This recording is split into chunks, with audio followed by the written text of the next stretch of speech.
Ya ini Masya Allah tabarakallah ya, maksudnya fenomena ini kan nggak pernah terjadi di Indonesia Ustadz Syam, mohon izin Ustadz Syam nih. Yap. Bicara masalah tentang boykot ini banyak orang yang merasakan dampak, salah satunya banyak orang yang juga kena PHK. Tapi pertanyaannya apakah boleh memboikot sebuah produk yang memang di kemasannya udah jelas-jelas itu halal? Mohon izin penjelasannya Fadl Ustadz Syam. Tapi Ustaz Maulana Abi Uthman, guru-guru kami serta yang ada di rumah, kita buka Al-Baqarah ayat 168.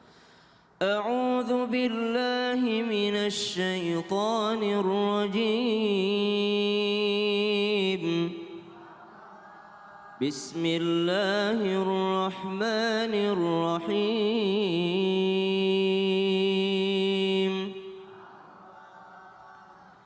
يا أيها الناس كلوا مما في الأرض حلالا طيبا Allah. ولا تتبعوا خطوات الشيطان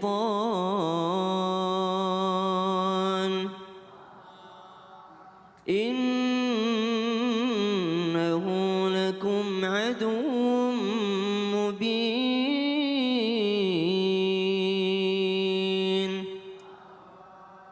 Wahai sekalian manusia, makanlah dari apa yang disediakan Allah Subhanahu wa taala di atas muka buminya Allah yang halal lagi baik. Wala tattabi'u khutuwatis syaitan, dan janganlah mengikuti daripada bisikan syaitan. Innahu lakum aduwwum mubin, karena sesungguhnya mereka itu adalah musuh yang sangat nyata. Kita diperintahkan agar mengkonsumsi, menggunakan fasilitas yang memang sudah menjadi sesuatu yang halal. Dalam hal ini yang menentukan halal haramnya adalah Al-Quran dan juga ajaran baginda Nabi Muhammad sallallahu alaihi wasallam. Kemudian ajaran Nabi Muhammad dan Al-Quran ini dibawa oleh para pewaris Nabi, yaitu al-ulama warathatul anbiya. Para ulama itulah yang menjelaskan secara detail nanti sesuatu yang mungkin tidak ada di masa Nabi lalu ada di masa sekarang, sehingga muncullah sebuah lembaga besar di negara kita ini yang kita sebut dengan Majelis Ulama Indonesia, yang mempunyai hak untuk memberikan label haram ataupun tidak memberikan label haram tersebut. Dalam MUI ini segala produk yang telah diberikan label halal tidak bisa serta-merta langsung diubah statusnya menjadi sesuatu yang haram. Karena banyak juga di antara produk-produk yang ternyata memiliki label halal, namun di belakangnya karena zatnya halal, tapi ternyata tujuannya untuk membantu daripada Zionis tadi ataupun membantu pembantaian kepada rakyat Palestina. Maka pada saat ini diserukan agar berhenti untuk membeli barang-barang tersebut. Masalahnya belum ada list produk-produk ini, hanya disebutkan yang membantu ataupun mendukung genosida tadi, mendukung daripada sesuatu yang buruk tadi, tapi belum ada list-list produknya. Pertanyaannya, bolehkah kita menahan diri untuk tidak mengkonsumsi yang halal meskipun ada label halalnya? Pertanyaan tersebut jawabannya adalah boleh. Sebagaimana di bulan Ramadan meskipun halal tapi kita dilarang untuk memakannya di siang hari karena itu perintah Allah Subhanahu wa taala. Masya Allah, terima kasih banyak Ustaz Syam atas penjelasannya. Nah sekarang kita lanjut lagi buat jamaah Islam itu yang ada di rumah dan juga di studio ya. Waktunya kita memberikan kesempatan tanya jawab kepada guru-guru kita. Kalau gitu kita masuk dulu ke segmen Tanya Dong Ustadz. Kami semua tanya dong Ustadz. Ayo boleh yang di studio silakan, yang mau bertanya angkat tangannya, ayo ibu. Mana? Aduh pada malu-malu ibu. Wah ini yang yakin dulu deh, silakan nih. Sebelah sini ibu izin ya. Iya silakan ibu. Assalamualaikum warahmatullahi wabarakatuh. Waalaikumsalam warahmatullahi wabarakatuh. Habib tanya dong. Boleh ibu, ibu namanya siapa? Nama saya Ibu Maria dari Majelis Taklim Al-Hidayah Kabupaten Subang. Subang, tepuk tangan buat jamaah dari Subang, Masya Allah. Silakan ibu pertanyaannya Bu Maria. Apakah ada cara lain selain memboikot produk untuk menolong saudara kita yang di Palestina? Oke. Itu aja Ibu. Ya, sekian. Terima kasih. Wassalamualaikum warahmatullahi wabarakatuh. Waalaikumsalam warahmatullahi wabarakatuh. Nah ini Ustadz Maulana aja deh mau izin nih. Bagaimana, ada nggak cara lain selain acara memboikot? Ada 5 cara yang bisa kita lakukan selain boikot. Yang pertama, suarakan. Tuh di sana tuh, lagi ada kejadian tuh, suarakan. Yang punya sosial media, sebarkan supaya orang tahu. Itu yang pertama. Kemudian yang kedua, kalau ada donasi-donasi, bantu, ikut. Minimal kita yang bergerak, bantuin. Itu yang kedua. Atau yang ketiga, aksi yang kita lakukan. Ya memakai ini, apalagi atribut-atribut bahwa kita ini sebenarnya adalah berada di pihak Palestina. Membela orang yang lagi dizalimi. Itu yang ketiga. Yang keempat, mengedukasi, menyampaikan bahwa begini loh kejadian di sana, begini loh kejadian di sana. Jangan tidak peduli. Jangan dia kan negara sana, bukan negara kita. Lebih baik kita setidak-tidaknya kita ada care. Ada care. Ada tingkat kepedulian. Lalu yang kelima, apa salahnya kita berdoa? Jadi ada 5 yang bisa kita lakukan selain boikot-boikot. Apa tadi yang pertama Bu? Suarakan, donasi, aksi, edukasi. Lalu 1, doakan mereka. Masukkan dalam doa-doa kita. Termasuk, ya Allah bantulah saudara-saudara kami. Masya Allah. Boleh. Dengan Allah ma'filil muslimin wal mu'minin wal mu'minat, kan termasuk orang muslim. Masya Allah. Jadi yang terpenting buat semua. Itu kan perang ini. Tunggu dan dengarkan. Di sana ada tingkat kepedulian, ada nilai kemanusiaan. Di sana ada binatang. Ya pencinta binatang, di situ ada kucing kena bom juga. iya semuanya. Ternyata memang yang kena bom itu Masya Allah ya. Bukan cuma pihak muslim aja. Bahkan dari non muslim pun banyak yang menjadi korban. Nah ini kita lanjut lagi nih. Makasih banyak Ustadz Maulana. Tepuk tangan buat Ustadz Maulana yang udah menjawab tadi. Satu lagi saya kasih kesempatan bertanya dari jamaah yang sebelah sini. Tadi sebelah sini gak mau angkat tangan sih. Sebelah sini angkat tangan ayo. Mana? Oh dari depan.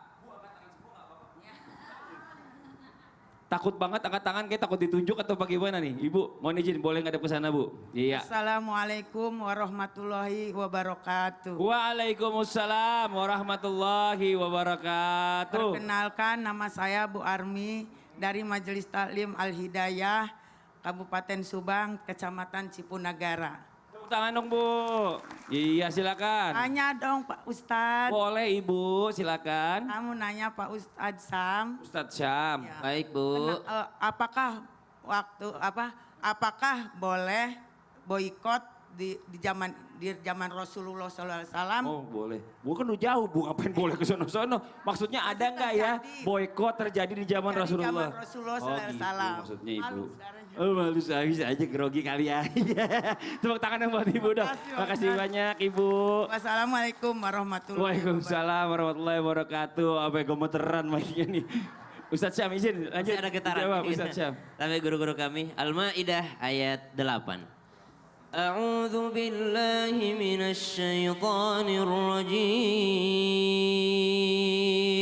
Allah. Bismillahirrahmanirrahim. Ya ayyuhalladzina amanu kunu qawwamina lillahi syuhada'a bil qist. ولا يجرمنكم شنآن قوم على ألا تعدلوا اعدلوا هو أقرب للتقوى واتقوا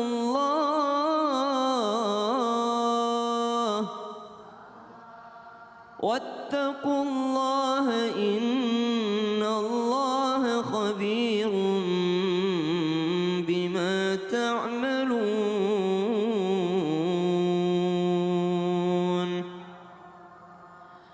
Kita mempelajari daripada apa yang dibawa oleh baginda Nabi sallallahu alaihi wasallam bukan hanya Al-Qur'an, tapi bagaimana akhlak baginda Nabi sallallahu alaihi wasallam.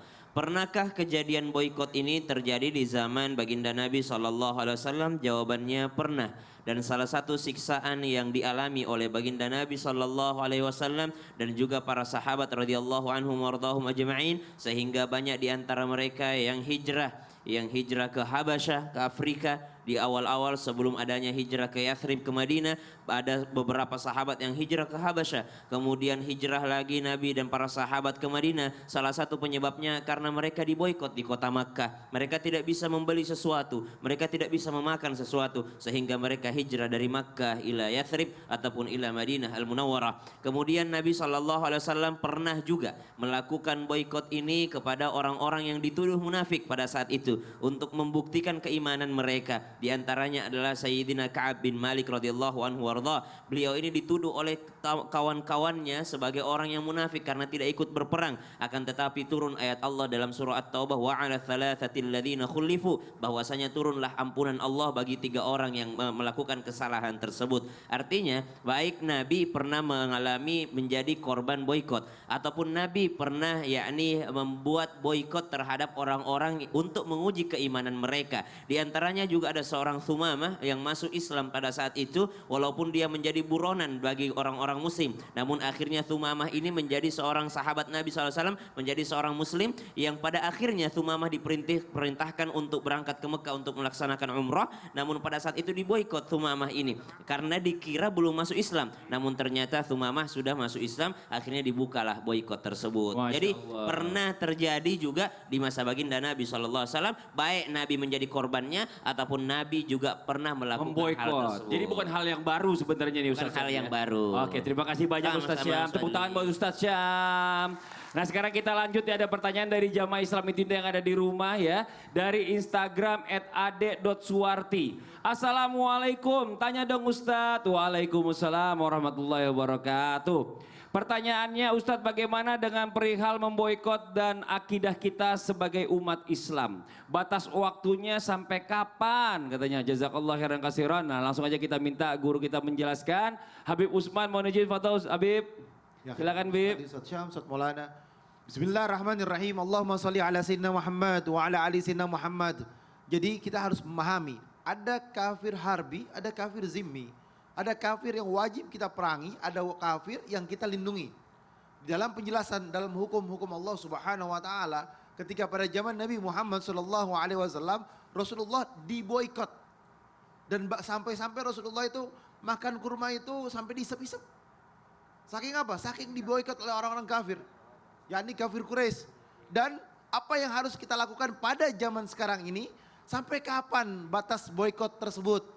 Kalau ditanya sampai kapan batas boikot tersebut? Sampai mereka mengerti dan memahami bahwasanya tidak ada yang namanya pembantaian massal. Tidak ada yang namanya menghancurkan mereka umat Islam. Ada kafir yang dilindungin, ada kafir yang diperangin. Kalau dia tetap menyerang kami umat-umat Islam, maka wajib bagi kita untuk memboikot. Wajib bagi kita untuk tidak membeli daripada produk-produknya. Kalau misalkan mereka sudah bersahabat, mereka sudah baik, mereka sudah menghormatin, menyayangin, tidak ada yang namanya peperangan lagi, mereka mengayomin dan lain sebagainya, wajib kita menghormatin, wajib kita menyayangi, dan wajib kita juga untuk apa? Untuk berbaur dengan mereka dan berbuat baik terhadap mereka. Ingat, mereka perang, mereka hancurkan atau mereka membantai dengan membabi buta yang namanya apa tuh namanya? Genosida. Itu pembantaian massal. Genosida ini adalah pembantaian yang sangat tidak berperi kemanusiaan, menghancurkan dengan sehancur-hancurnya. Sipil dibunuh, manusia yang masih bayi, masih kecil, yang mereka masih dalam keadaan bimbingan orang tuanya digendong atau masih disusuin, dihancurin, ditembak, dibunuh, dihancurkan. Subhanallah. Ini adalah bentuk-bentuk Zionis yang dilakukan oleh mereka orang-orang yang tidak mempunyai hati nurani, yang tidak memiliki keimanan, ketakwaan kepada Allah Subhanahu wa taala. Mereka tidak paham adanya Tuhan. Mereka tidak paham dengan adanya Allah, yang dimana Allah Subhanahu wa taala pasti akan menghancurkan mereka suatu saat nanti. dengan kehancurannya. Ini semua naudzubillah. Ini adalah bentuk kehancuran yang dihancurkan oleh mereka atau perbuatan buruk yang mereka lakukan atau sehina-hinanya makhluk Allah yang menghancurkan manusia yang lain. Ini pembantaian massal, bukan perang. Kalau perang 1 lawan 1, 10 lawan 10 atau 1000 lawan 500 atau 1 juta lawan 10.000 atau 100.000 ada peperangan yang dilakukan. Tapi ini enggak, ini pembantaian, di nuklir, di bom, dihancurkan atau di apa namanya, di roket atau rudal. Kalau nuklir hancur, di rudal. Betul kan? Di rudal atau diserangin dengan cara yang membabi buta. Rumah sakit dibomin, rumah sakit ditembakin. Summa naudzubillah. Kita berharap pada Allah Subhanahu wa taala, Allah berikan kemenangan kepada Palestina. Amin. Allah berikan keselamatan bagi Palestina. Amin. Allah jadikan mujahid di sana Amin. syahid dan mendapatkan ridhonya Allah Subhanahu wa taala. Masya Allah, jazakallah khairan katsiran, makasih banyak Habib, tepuk tangan buat Habib Usman. Nah kita lanjut lagi, ada pertanyaan juga dari jamaah dari @hermansyah_Syah_007, temannya James Bond nih. Ya. Assalamualaikum Ustadz. Waalaikumsalam warahmatullahi wabarakatuh. Kalau saya bekerja di salah satu perusahaan yang pro Israel, apakah saya ikut berdosa? Sedangkan saya bekerja hanya untuk menafkahi keluarga. Nah ini Ustadz Maulana, ini agak dilematis nih, mohon izin dijawab, silakan Ustadz. Dengerin baik-baik. Kerja itu adalah hubungan. Kerja itu ada kaitan. Saling tolong menolonglah dalam kebaikan. Tapi jangan tolong menolong dalam keburukan. Itu camkan. Muamalah. Dan orang bekerja satu. Ada orang bekerja untuk memenuhi kebutuhan dirinya. Ya. Yang kedua, ada orang bekerja untuk memenuhi kewajibannya kepada keluarganya. Itu. Yang ketiga, ada orang bekerja untuk membantu sesama. 3 alasan orang bekerja. Tingkatan pertama untuk diri, tingkatan kedua untuk karena ada kewajiban menafkahi keluarga. Kewajiban yang ketiga adalah untuk membantu sesama. Pada posisi 3 posisi ini, maka kalau kita bisa, maaf saya pinjam kata-kata ini, kalau kita masih bisa untuk keluar, karena alhamdulillah saya bisa bekerja di tempat yang ada pilihan yang tidak pro Zionis tersebut, maka silakan keluar. Tapi maaf, kalau tidak ada jalan keluar, kalau saya keluar, ini berefek pada satu, saya susah hidupnya, keluargaku makin susah, maka tetaplah bekerja di tempat itu untuk memenuhi, bukan untuk bekerja sama, bukan untuk membantu yang kezaliman itu, tapi untuk membantu keluarga. Saya kerja untuk membantu keluarga, tapi tetap menyatakan bahwa ini bukan untuk membantu itu Zionis tersebut, kezaliman tersebut.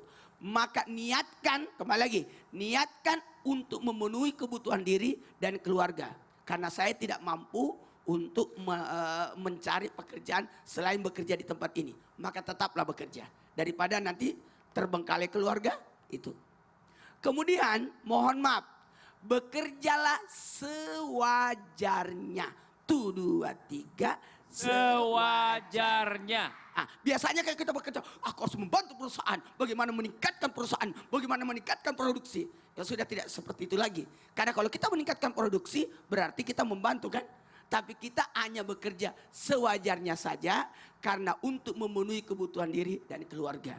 Tapi kalau bisa mencari pekerjaan yang bisa tidak pro tersebut, silakan cari pekerjaan. Sekali lagi, tapi kalau tidak ada, kalau saya keluar bisa berantakan keluarga saya, bisa terjadi terbengkalai keluarga saya, maka tetaplah bekerja dengan penuh kesabaran dan ada niat bahwa yang saya lakukan ini hanya untuk kewajiban saya. Masya Allah, emang dilematis banget pasti Dilematis. ya. Tapi kalau memang ini akhirnya jadi meruntuhkan keluarga juga, bertahan dulu. Bertahan dulu. Sambil mencari pekerjaan lain juga. Sambil bekerja. Ternyata alhamdulillah tiba-tiba kalau bisa Iya. dengan adanya kita di tempat itu bisa mengingatkan mereka, bisa Benar. memberikan masukan kepada atasan-atasan, why not? Iya, Masya Allah. Emang kemana? Tadi dulu kita baca lagi nih, ada lagi nih ya.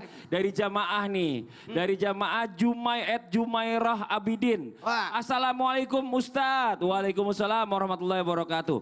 Bagaimana kalau sengaja mengobrol barang dagangannya yang memang sudah jelas diboikot dan banyak akhirnya orang tergiur untuk membelinya. Pertanyaan saya ini Mbak Jumairoh, ini diskonnya berapa persen sih?